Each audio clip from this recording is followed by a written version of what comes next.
2 ingredients வச்சு செமையா ஒரு குர்குரே ரெசிபி பண்ணலாம் வாங்க. இது பண்ணுறது ரொம்ப ஈஸிங்க. எப்படி பண்ணலாங்கிறது இந்த வீடியோவில் பார்க்கலாம் வாங்க. அதுக்கு வந்து ஒரு பவுலில் வந்து கடலை மாவு ஆட் பண்ணிட்டு, கூடயே அரிசி மாவும் ஆட் பண்ணிட்டு, கொஞ்சமாக சால்ட் ஆட் பண்ணி நம்ம அதை வந்து நல்லா மிக்ஸ் பண்ணி எடுத்துட்டாங்க. எடுத்ததுக்கப்புறம் இன்னொரு பேனில் வந்து வாட்டர் ஆட் பண்ணி, வாட்டர் வந்து நல்லா ஹீட் ஆன உடனே நம்ம எடுத்து வச்ச அந்த கடலை மாவும் அரிசி மாவையும் அதில் மிக்ஸ் பண்ணி விட்டாங்க. கொஞ்சம் கலரி விடும்போது கொஞ்சம் ஒரு 10 நிமிஷத்துலேயே திக்கான கன்சிஸ்டன்சியில் வந்துருங்க. அதுக்கப்புறம் இன்னொரு பவுலில் தனியாக அதை ஆட் பண்ணி கொஞ்சமாக அரிசி மாவு ஆட் பண்ணி அதை வந்து நல்லா பிசைஞ்சு எடுத்துட்டாங்க. இப்போ வந்து நம்ம கொஞ்சம் கொஞ்சமாக குர்குரே ஷேப்புக்கு வந்து அதை வந்து நம்ம உருட்டி எடுத்துக்கலாங்க. நானும் எல்லாமே உருட்டி எடுத்துட்டேங்க.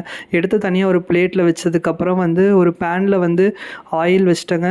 ஆயில் வந்து கொதித்த உடனே நம்ம எடுத்து வச்ச அந்த குர்குரேவை எல்லாமே ஆட் பண்ண ஆரம்பிச்சிட்டேங்க. ஆட் பண்ணோன்னே குர்குரே ஷேப் வந்து சின்ன சின்னதாக சன்னமாக தேய்ச்சிருக்கேன். நீங்கள் வந்து நல்லா திக்காகவும் தேய்க்கிறனால தேய்ச்சிக்கலாம். நான் ஆட் பண்ண உடனே நல்லாவே எல்லாமே கொதிக்க ஆரம்பிச்சிருச்சு. நல்லா கொதித்து நல்லா கிறிஸ்பியாக கோல்டன் ப்ரௌன் ஆனதுக்கப்புறம் நான் அதை வந்து ஃபில்டர் பண்ணிட்டேங்க. அதுக்கப்புறம் இன்னொரு பவுலில் ஆட் பண்ணி கொஞ்சமாக சால்ட்டு, சில்லி பவுடர்லாம் ஆட் பண்ணி நல்லா மிக்ஸ் பண்ணி விட்டேங்க.